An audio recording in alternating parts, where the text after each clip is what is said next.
ત્યાર સુરતથી કે જ્યાં ઉધના વિસ્તારમાં કચરાના પહાડ ખડકતા ગંદકીનું સામ્રાજ્ય જોવા મળી રહ્યું છે। આ મામલે કોંગ્રેસે આક્ષેપ કર્યો છે કે અધિકારીઓની મિલીભગતથી કરોડો રૂપિયાનું કચરા કૌભાંડ ચાલી રહ્યું છે। આ ગંદકી અને અસહ્ય દુર્ગંધના કારણે સ્થાનિકોમાં રોગચાળો વધી રહ્યો છે। સમગ્ર મામલે લોકોના આરોગ્ય સાથે ચેડા કરનાર જવાબદાર અધિકારીઓ સામે કડક કાર્યવાહીની અત્યારે ઉગ્ર માંગ ઉઠી રહી છે। સુરત શહેરમાં થોડાક દિવસ પહેલાં જે કચરા કૌભાંડ થયું હતું, ખાસ કરીને જે હજી સુધી એ મામલા ચાલે છે અને મામલામાં તપાસ સમિતિ પણ ગઠવા દેવામાં આવી છે, પણ એનો હજી કંઈ નિકાલ આવ્યો નથી। ખાસ કરીને વાત કરીએ સુરત શહેરના ઉધના વિસ્તારમાં હજી એક કચરા કૌભાંડ દેખાયું છે, કેમ કે ખાસ કરીને જે હિસાબે ખાડી સ્વચ્છ ભારત અભિયાનને જે હિસાબે ખાડી સફાઈ કરવામાં આવ્યું હતું, તેને કચરા છે તે રહેણાંક વિસ્તારમાં મૂકી દેવામાં આવ્યું છે। જોઈ શકાય છે જે કચરા છે આખું કચરાને ડુંગર બનાવી દેવામાં આવ્યું છે। ખસરોદમાં કચરા કૌભાંડ થયું છે, એવી રીતે અહીંયા કચરા મૂકીને કચરા કૌભાંડ કરવામાં આવ્યું છે।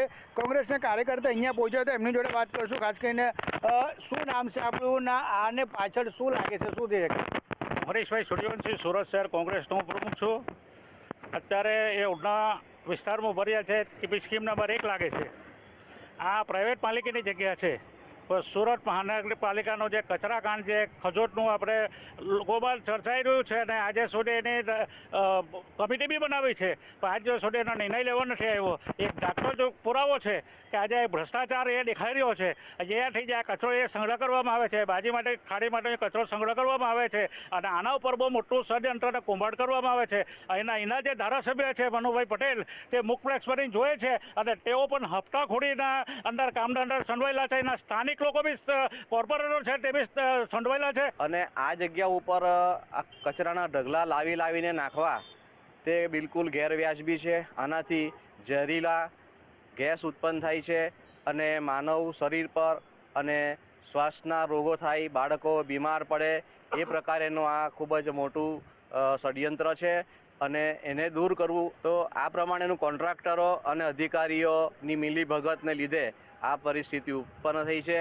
તો તાત્કાલિક એની અંદર ઇન્ક્વાયરી કરવામાં આવે અને આ કચરો અહીંથી સાફ કરીને જે એનું સ્થળ છે ત્યાં લઈ જવામાં આવે। હવે તમે જોઈ શકો છો મારી પછાડી કે અહીંયા કચરાના ઢગલા આટલા પડેલા છે, એ ફક્ત ને ફક્ત કૌભાંડ જ છે। એનું કારણ હું એ કહી શકું છું કે તમારા ઘર પાસે જો કોઈ કચરો કે ગંદકી કરતું હોય તો કોર્પોરેશનના કે ફાઇલેરિયા ખાતાના માણસો આવીને એને દંડ ફટકારે છે।